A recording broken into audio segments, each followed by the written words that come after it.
Should we do a garden tour? I haven't done one yet this year because honestly, I'm just like a little disappointed with how everything's growing, but Paul said I should just do it and then I'll look back on it and be like, it wasn't that bad. So compared to other years, I feel like everything's like a few weeks behind. It's like really pretty small, but okay, we'll just get started. Okay, first, the 4 bins here. We inherited these at the house. They're horse troughs, and we always have raspberries in this one, blueberries in this one. They're doing great. And then in these 2, basil and pepper, and I flip-flopped them this year. I heard it's good to like rotate where you put stuff, you know? And then here is the big U-shaped garden. We built this in 2020 during the pandemic, and we have mostly indeterminate tomatoes that grow up on the arch. And then it was so disappointing. All of my cucumbers that I grew inside died when I transplanted them. So I do have cucumbers right here, and they're still like so small. And then kale, strawberries, this will be spinach over here, herbs in the back, a tomato in the back, and then all along the inside U is carrots. Side garden, beans, radishes, and then again, all of my peas that I planted inside did not transfer, so I had to start those all from scratch in the garden. And then of course all these little bins right here are all herbs: rosemary, mint, thyme, sage. In this garden, it's our newer art, and on the inside I'm trying something new. I'm doing red onions, so we'll see how that goes.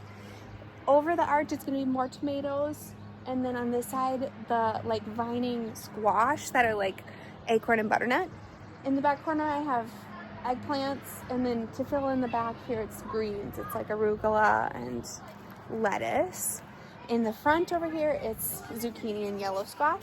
And then the big bin back here is, I really want it to be like easy, so it's half of it's going to be asparagus, and then a couple tomatoes stuck in there, and then the other half I really want watermelon to work this year, so I planted them in a couple places.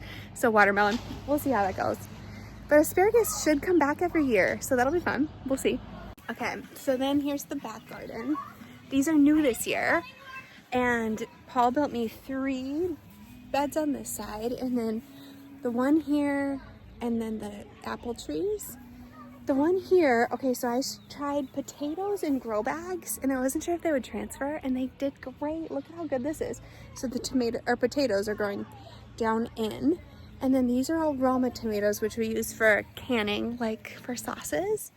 And then on this side, these 3 bins, the goal is that they're like set it and forget it, because they're the big stuff. So Brussels sprouts, cabbage, and broccoli are the big stuff here, and then the vining stuff here is pumpkins and watermelons, and then more zucchini and yellow squash in the back. And then yeah, my 4 apple trees over here. I love them so much. That's the garden tour. And then you can see too, my flowers and perennials are around the house, and the girls are in the pool. For my friends who like flowers better too, actually, these are my perennials. My perennial garden kind of goes all around the deck. So it's mostly peonies, hostas, lilies, irises, sedum, mostly hostas. Look at these beautiful dark pink peonies. And then there's columbine. I love this plant too. So pretty. And then through here, they just go all the way around the perimeter of my house here. Mostly hostas, lilies, sedum. And then on this side, we have just bushes, boxwood. There's a bleeding heart and hydrangea. That's it.